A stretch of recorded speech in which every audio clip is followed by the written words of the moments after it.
Julle, hierdie episode gaan oor die bewys en die wapenrusting van God. Vandag, 20 Oktober 2025, het God vir my iets baie duidelik gewys. Om 9:26 vanoggend, in die oggend, het een van my TikTok followers, iemand wat ek van geen kant af ken nie, vir my 'n boodskap gestuur, 'n gebed oor die wapenrusting van God.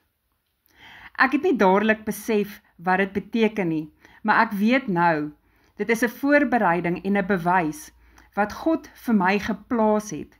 Hy het geweet dat ek vandag 'n taak gaan hê, en hy het geweet die mense wat my teenwerk, is van die tipe mense wat altyd bewyse soek. Dit is hulle beroep.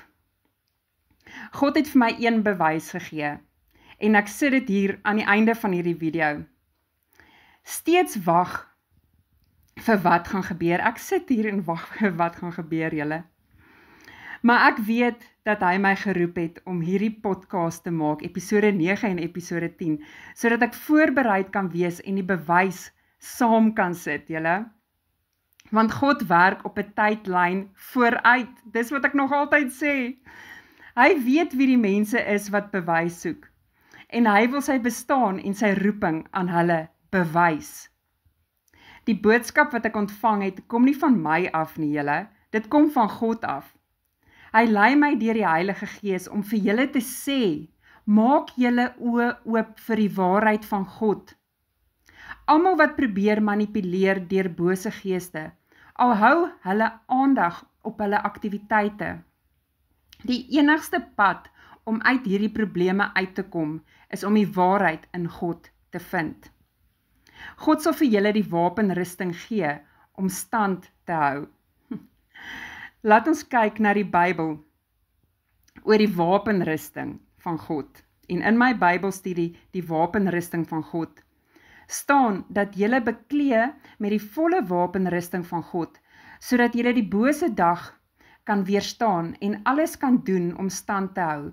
Staande dus met die gordel van waarheid vasgemaak om julle heupe, met die borsharnas van geregtigheid aan, en met voete beskoei met die bereidheid om die evangelie van vrede te verkondig. Neem altyd die skild van geloof, waarom julle al die vurige pyle van die bose een kan blus. Neem ook die heim van heil en die swaard van die Gees, wat die woord van God is. Dit staan in Efese 6, vers 13 tot 17. Nou, soos julle sien, God voorsien vir ons alles wat ons nodig het om te staan teen elke aanval van die bose, teen elke plan wat teen ons gemaak word. Vertrou hom, want hy werk vooruit, op 'n tydlyn wat ons nie altyd sien nie, en hy beskerm sy geroepenis. Nou julle, in my poll question vra ek, dink jy God voorsien bewys en beskerming aan sy geroepenis, selfs voordat dinge gebeur? Dan is daar, kan julle kies tussen opsie 1, ja, hy werk altyd vooruit op sy tydlyn, of opsie 2, nee, ek dink ons moet self alles bewys. Julle, baie dankie dat julle geluister het. Weet, as jy hiermee kan relate, deel dit met iemand wat dalk ook versterking en geloof nodig het. En volg my op TikTok, Facebook, Spotify en al die platforms waar ek my boodskappe deel, sodat julle altyd by my kan wees in hierdie reis van geloof en beskerming. Chat soon.